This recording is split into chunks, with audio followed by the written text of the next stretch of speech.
everyone, today I will introduce the topic 1. It is about tramponomics. And my name is Ye Yusheng and the student ID is 114206005 and I major in public administration. And first, I will talk about background about tramponomics. When Trump be voted as American president, it imposed many policies about economics to make America great again. And about tramponomics, it includes 4 policies. The first is trade policy and fiscal policy, industrial policy, and last is monetary policy. And today we will focus on the tariff. And this is a content. First, I will explain the concept of tariff and the reciprocal tariff between Taiwan and the USA. The first is concept of tariff. As a government, when the government should protect domestic producers, it will tax on imported goods to make the domestic producer more competitive than the other country.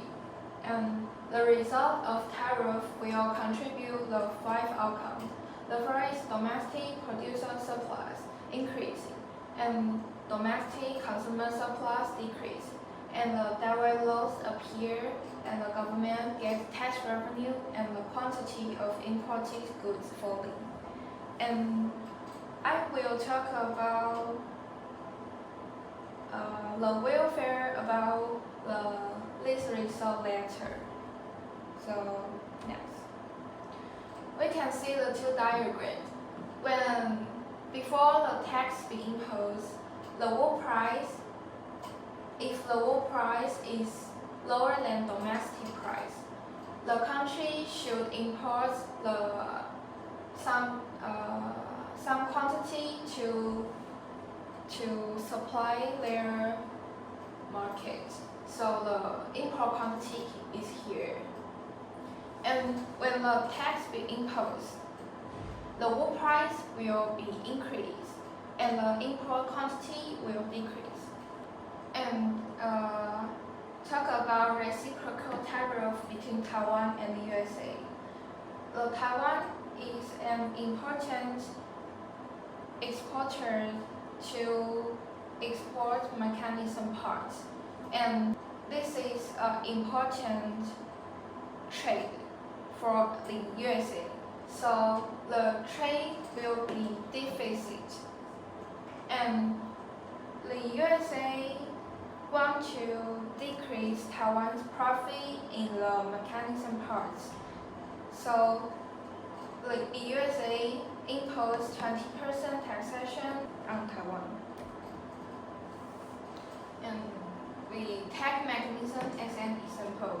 In the USA as an importer for mechanism taxing 20% taxation on the exporter goods will distribute the following situation. The first is about the domestic producers. They will be more competitive than exporter because when the wool price increase, the difference between wool price and domestic price will be lower. And second is about the domestic consumers. They will feel stressful due to the price rising because the wool price is increased, so they consumer more price, and this contribute to the inflation. And in the Taiwan is an exporter for mechanism. When the taxation be implemented, the cost of production for factories in Taiwan will rise, contributing the factories less competitive than they will setting up a factory in the USA or shifting some production to other countries with lower tax rates. or changing the mechanism market except for the USA. The three behavior is aim to reduce the cost of the production. And then we talk about alternative policy instruments, quota. What is a quota? Quota is a method to protect the domestic producers from the exported goods, which the price is lower than domestic. Although that the quota is similar to the tariff, they still have some different results. So we compare with tariff and quota. They have some common points, like trade restriction to, or less imports for, or raise the world price, lead to consumer surplus falls and producer surplus rise, and contribute downward loss. So the market is inefficient, and they have some different points, like the tariff is control price and the quota is control quantity, and the tariff lets imports decrease naturally, and the quota lets imports decrease forcibly, and the tariff makes the government gains tax revenue, but the quota makes import agencies gain revenue. And we can see the two diagrams about tariff and quota. First, let's see the tariff. We can see when the tax be imposed, the world price will increase and the import quantity will decrease. And the red line is a supply curve, include domestic and imports. And let's see the quota diagram. We can see the quota is here, the pink line. It restricts this quantity. So the quantity will be decreased and the price will increase. So the red line is a quota market. Supply curve includes domestic and import. And talk about the welfare of tariff. We can see this is before and after. And let's see the before diagram. We can see the consumer supply is pink triangle, and the producer supply is green triangle. And when the tax be imposed, the pink triangle will be decreased, so the consumer supply is falling, and the green triangle will be increased, so the producer supply is rising. But we can see here the two yellow triangle. This is a downward loss because before the tax be imposed, the consumer supply include here triangle. But when the tax be imposed, this will be disappear in market, and the two yellow triangle is downward loss. So downward loss is up here, and this blue rectangle is government gains some tax revenue. And the welfare of quota. This is before and after. And let's see the before diagram. We can see the consumer supply is pink triangle and the producer supply is green triangle. And when the quota is being imposed, the quota is here and the quantity will be decreased. And we can see the pink triangle will be decreased and the green triangle will be increased.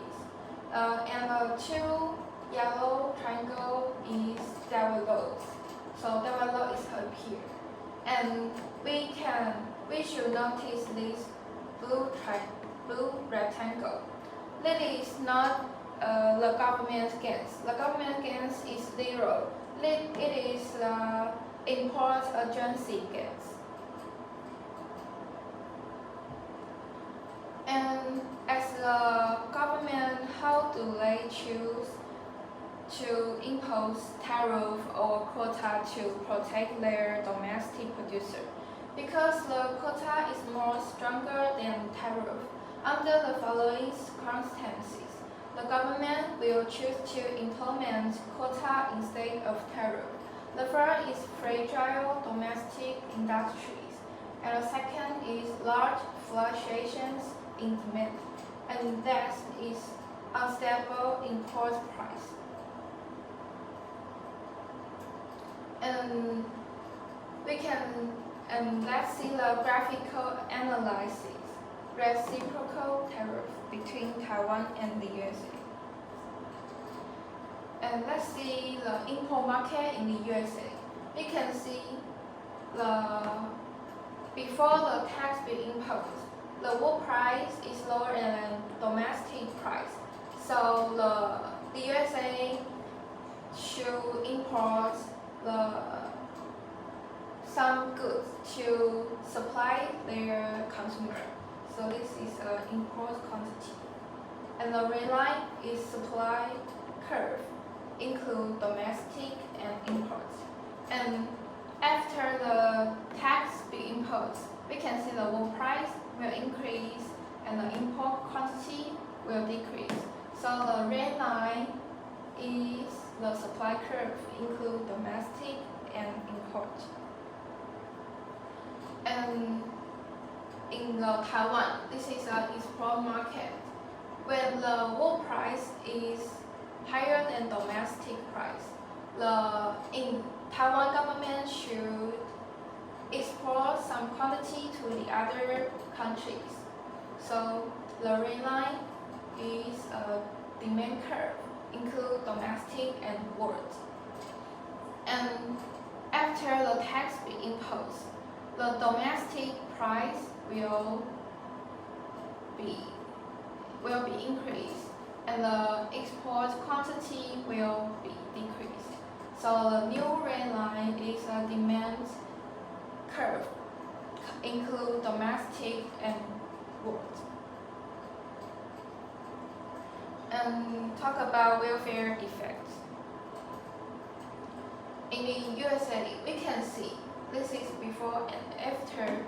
The before diagram, the pink triangle is here. It is a consumer supplies, and the green triangle here is producer supply. When the wool price increase because of tax, so the consumer supplies here is decreased.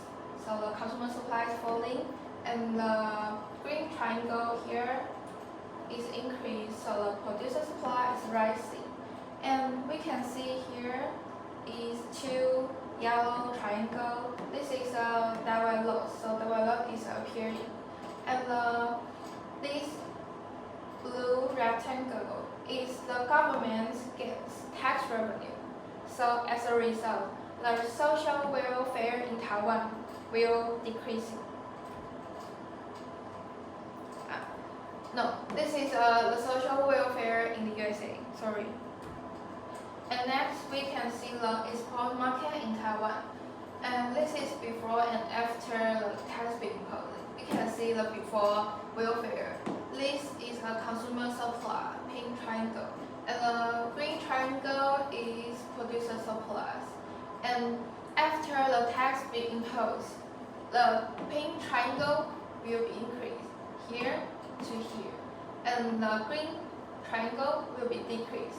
This part disappear, and this disappear, and so the producer supply is falling.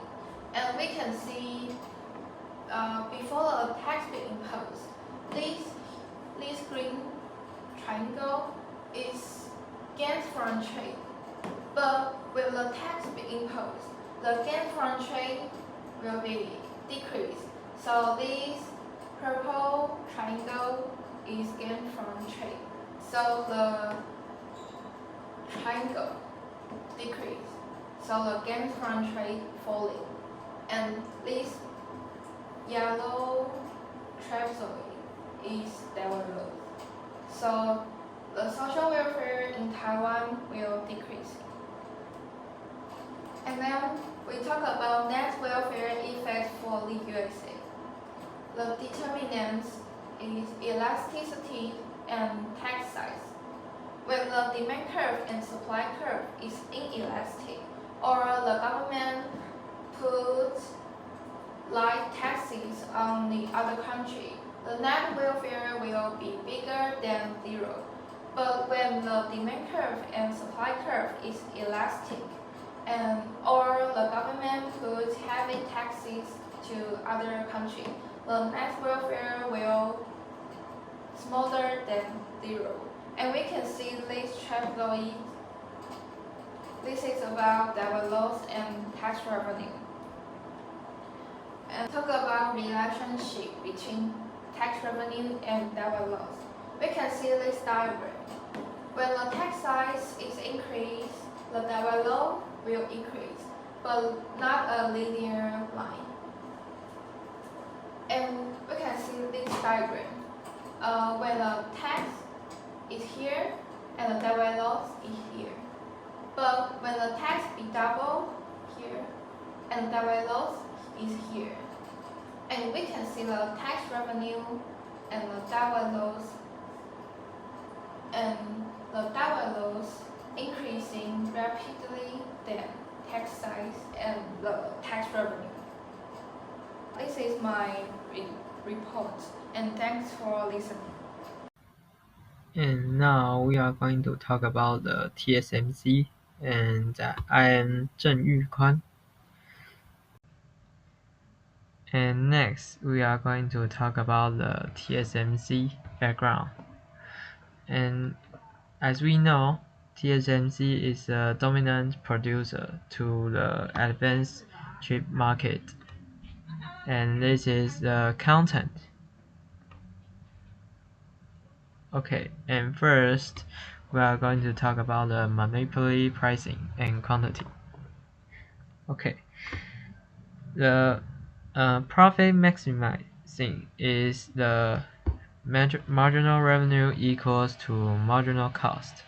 So we can find the point is here, and we can find the quantity. Qn is here, and we find the Pn here. The P, this is the monopoly price to the monopoly market.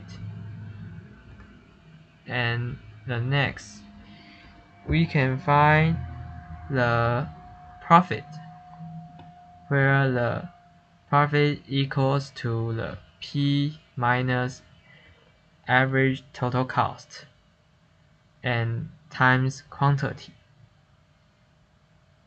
Okay. And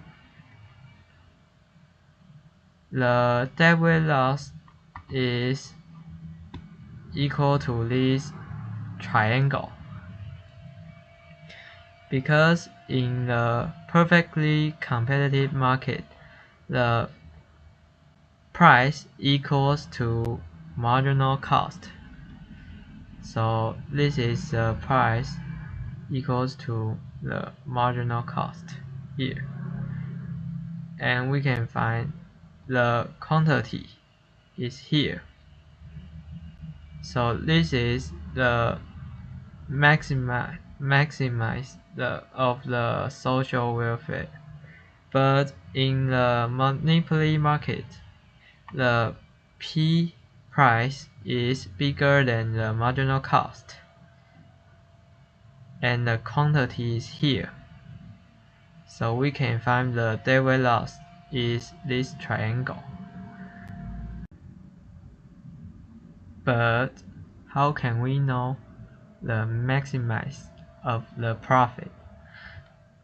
In the single price monopoly market, there is the profit here is price minus marginal cost times the quantity.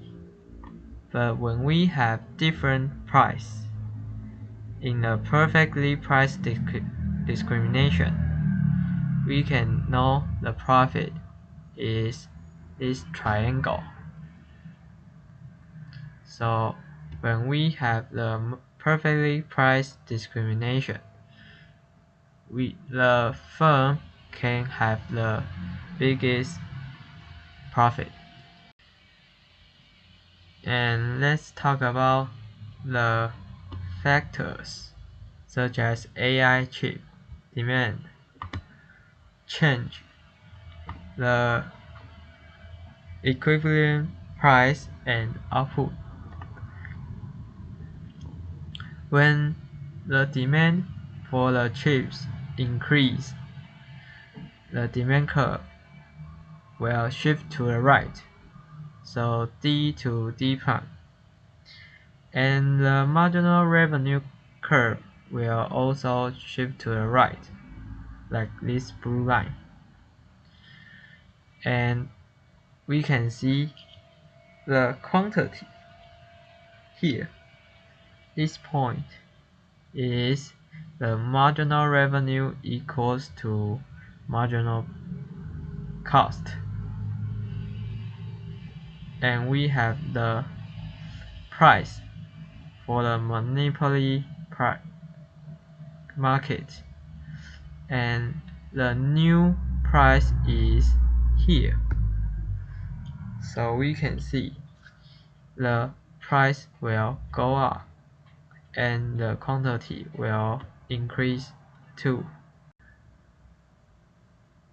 But when the demand for the chips decreases, we can see the demand curve will shift to the left. Also, the marginal revenue curve will also shift to the left. And by using the same method, we can see the price will decrease and the quantity will also decrease. So the equilibrium price will lower and the output will be lower too. Let's talk about the cost structure. The TSMC cost. We have fixed cost and variable cost. For the fixed cost, there are the cost of running a fab or factory rents or some capital for the new fabs and the equipment. But for the variable cost, there are the wage of employees or others. And how can the TSMC reinforce their natural monopoly characteristics? Let's talk about the natural monopoly.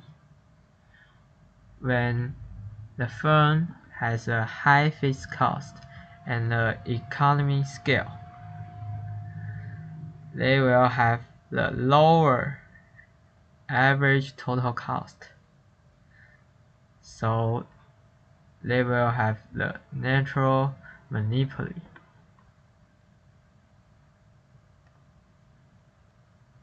And let's talk about the profit. As we mentioned before, the economy profit is P minus average total cost times quantity. And why TSMC can sustain positive long-run profits in advanced nodes, while competitors struggle to match its efficiency and yield. One is because TSMC has high fixed costs and economic scale. Like I mentioned before, the natural monopoly here. And they have high efficiency in manufacture below 3 nm nodes. Also, they have the big company and they rely on TSMC.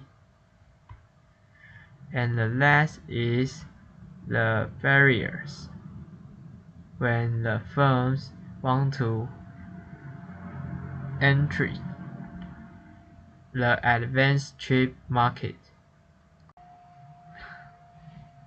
The next is about the factory expansion decisions in long run versus short run.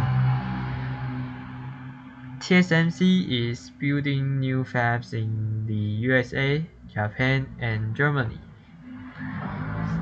But we know in long run, all the input can be variable.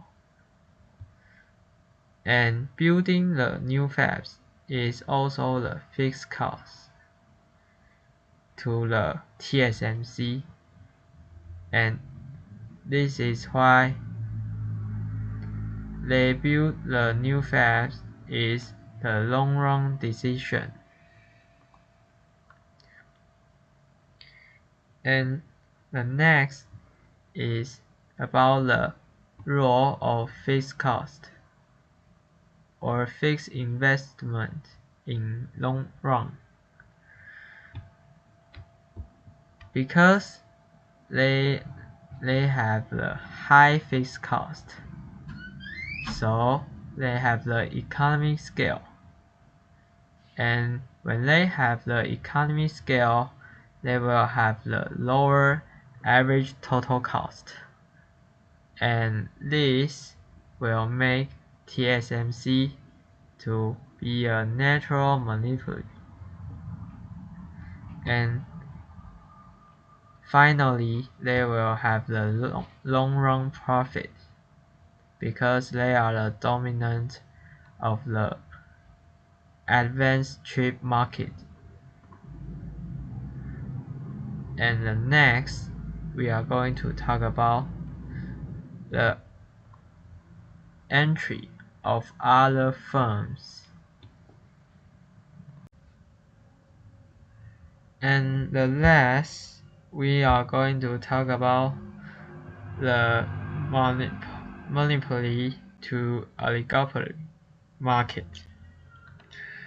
When other firms enter this market, there will be few sellers in this market because there were few sellers, so every seller decision can affect others. For example, the market price. When the market price is changed, it will also change the total revenue in each of the company. In the oligopoly market, the firms tend to cooperate with others because they will have more market power and profit. Hi, I'm Fiona. Today, I want to use the critical issue of air pollution to illustrate a fundamental economic concept, externalities. And this is our agenda. While growing up in Taichung, a city known for its massive coal-fired power plants, I was unaware of the constant air quality burden. It was only after moving to Taipei for college that the difference became undeniable, as a significant improvement in my chronic allergy symptoms served as a personal illustration of a larger truth. Industrial production often imposes substantial negative impacts that are not paid for by the producers themselves. And today, I would like to talk about the well-known air pollution incident in Taiwan, the Formosa Plastic Group's 6 naphtha cracker plants establishment in Yuanling. Yuanling has long been known as the granary of Taiwan, famous for its rich agricultural output. However, following the decline of agricultural production value in the 1960s and the rapid development of industry and commerce, many farmers migrated to cities seeking employment. Yuanling, with its primary focus on agriculture, faced a severe outflow of its younger population. The people of Yunlin urgently needed massive job creation to attract young talents back and revitalize the local economy. Consequently, after active lobbying by local politicians, the Formosa Plastic Group's 6 naphtha cracker plants eventually settled in Mailiao Township. The plant was successfully established, symbolizing economic hope. However, the cost has been devastating. The continuous operation has transformed the basic human act of breathing into a significant public health risk. Today, hundreds of smokestacks stand tall on the Mailiao landscape, forming a unique skyline intertwined with towering flare stacks. The statistics underscore this tragedy. The cancer incidence rate in the surrounding townships increased by a factor of 4.07 in the decade following by the plant's establishment. Academic studies have consistently affirmed the elevated health risks tied directly to the plant's pollution. Despite the plant being the third largest fixed source of PM 2.5 emissions, monitoring revealed over 25,000 instances of emissions exceeding standards with minimal resulting fines. This suggests the company may be successfully exploiting regulatory gaps to avoid full financial responsibility. This outcome reveals a core economic issue. The firm enjoys private economic benefits while the community is forced to shoulder the external costs of illness and environmental damage. A negative externality exists because the social cost of production is greater than the private cost incurred by the company, due to the presence of the external cost. The firm makes production decisions based only on its private marginal cost, entirely ignoring the external cost, the true cost of pollution to the victims. By producing where private marginal cost equals the marginal benefit, the firm generates an output quantity that is higher than the socially optimal level. Let's look at the graph. In the context of the social optimum, the ideal quantity for society is Q1, at a price of P1. However, because the producers in the market do not have to bear the additional external cost, they instead base their production decisions on the supply line reflecting only their private cost. Consequently, the resulting market equilibrium is determined by the intersection of the two blue lines, the demand and private supply curves, leading to an outcome where the total market surplus is diminished. This situation indicates an allocative inefficiency. When the production quantity is less than Q1, the value created by increased production still outweighs the social cost.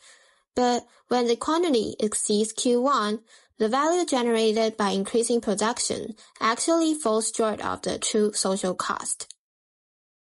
Graphically, this excess production leads to a deadweight loss, an area representing the total loss of social welfare, and demonstrating allocative inefficiency. This happens because for those extra units produced, the cost to society is greater than the benefit. As a result, the producers gain by maximizing profit and avoiding cleanup costs. The victims, the nearby residents, lose due to health deterioration and diminished quality of life. Society as a whole loses due to the deadweight loss, which represents wasted resources and lost welfare. The solution requires policy intervention to force the firm to internalize the externality, which means to make the external cost part of their private cost. And I'm going to introduce two public policies toward externalities. First, command and control regulation. Second, the Pigovian tax. Regarding command and control regulations, the government could impose two main types of standards. First, technology requirements, which mandate the firm to install specific pollution-reducing equipment, such as scrubbers or specialized filters. Second, emission limits, which set a legally binding maximum quantity of pollutants which the producers are allowed to discharge per day or per year. While these offer simple oversight, they are often cost inefficient. The regulator must know all of the details of an industry in order to create the efficient rule. The preferred economic approach is the market-based mechanism, specifically the Pigovian tax. Let me simply explain how it works. It sets the price of pollution at P1, which together with the demand curve determines the quantity of pollution Q1. For the tax to be effective, its rate must be set equal to the external marginal cost at the socially optimal output level. When implemented, this tax shifts the firm's private cost curve upward, causing it to align with the social cost curve. The profit-maximizing firm will then naturally choose to reduce production to the socially optimal quantity, thereby successfully correcting the market failure. By making the polluter pay the true social cost, the tax achieves two things. It reduces pollution to the efficient level, and it eliminates the debt we lost, maximizing total social welfare. An added benefit is that the tax generates revenue for the government. This revenue can then be used to compensate the victims of the pollution, or for environmental cleanup, further mitigating the negative social impact. In conclusion, without using sound economic tools such as the Pigovian tax to properly price pollution, we will continue to perpetuate a fundamental social injustice where private profit outweighs private well-being. Now, let's turn our attention to reviewing the actions taken by the government regarding the 6 naphtha cracker plants' extensive pollution emissions. Concerning the central government, the Environmental Protection Administration, EPA, has continuously monitored the facility and penalized illegal emissions according to regulations. Meanwhile, the local government proposed the idea of a local carbon fee system. Yuanlin County argues that they unfairly receive only 500 million NT dollars in local tax revenue despite the complex paying about 47 billion NT dollars annually in national taxes, burdening local residents and the environment. But the central EPA rejected the Yuanlin County's government's attempt to impose its own carbon fee. Under the current national system, Taiwan will officially implement a carbon fee starting in 2026. This fee will be collected from large emitters and strictly earmarked for carbon reduction efforts. And next, let's talk about real-world policy and international externalities. To see a direct example of market-based correction, we can look at Taiwan air pollution fees. This policy, managed by the EPA, imposes a fee on pollution sources based on the quantity and type of air pollutants emitted. This is essentially a Pigovian tax implemented at the national level. Effectiveness and challenges. It has been somewhat effective in pushing mere stationary sources, like power plants, to adopt cleaner technology, especially since fees were raised for specific pollutants like PM2.5.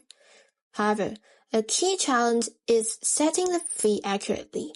If the fee is set too low, the critics often argue the polluter is not fully internalizing the cost, and the market failure proceeds, leading to undercorrection. And now, let's consider the problem of international externalities. First, transboundary pollution. When pollution affects neighboring countries, as with the air pollution originating in China that is carried by prevailing winds to Taiwan, this creates an international externality. The polluting country, China, enjoys all the private benefits of its production, but bears only a fraction of the social cost, as the health and environmental damage is exported to Taiwan. This is the same economic inefficiency, but without a single governing authority, it is much harder to correct. Second, the global commons problem. Similarly, issues like the Great Pacific Patch represents a pollution externality imposed on global commons, the high seas. The term Great Ocean Garbage Patch refers to a large-scale aggregations of marine debris found in the 5 major ocean gyres, the most famous of which is the Great Pacific Garbage Patch, located between Hawaii and California. It is not a solid island, but rather a vast floating soup composed of various plastic waste and microplastics. Although the density of this debris is low, its widespread distribution poses a severe threat to marine ecosystems. The firms and consumers who improperly dispose of plastic are the producers of the externality, but the victims are every nation and future generation dependent on a clean ocean. And finally, let's talk about international cooperation as a Pigovian mechanism. For these global problems, mechanisms like international carbon markets or the Paris Climate Agreement serve as attempts to create a quasi-Pigovian mechanism. By establishing a global price for pollution through carbon taxes or cap-and-trade schemes, these agreements try to force countries to internalize the external cost of carbon emissions, restoring a degree of global economic efficiency. Conclusion.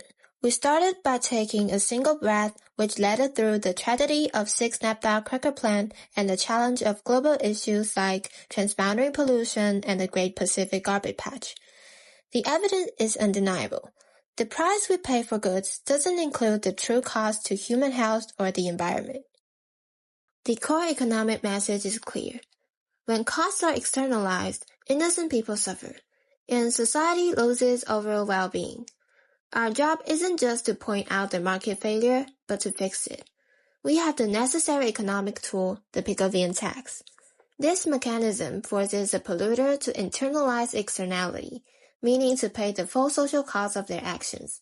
This process eliminates the debt we lost and restores allocative efficiency. And lastly, I want to say that true efficiency means balancing economic gains with public health and environmental stability. We must ensure that companies' earnings are not supported by sacrificing citizens' well-being. The time for free pollution is over. We must stop measuring success only by financial growth and start calculating costs based on the value of human life and future health of our planet. And this is the end of our presentation. Thank you.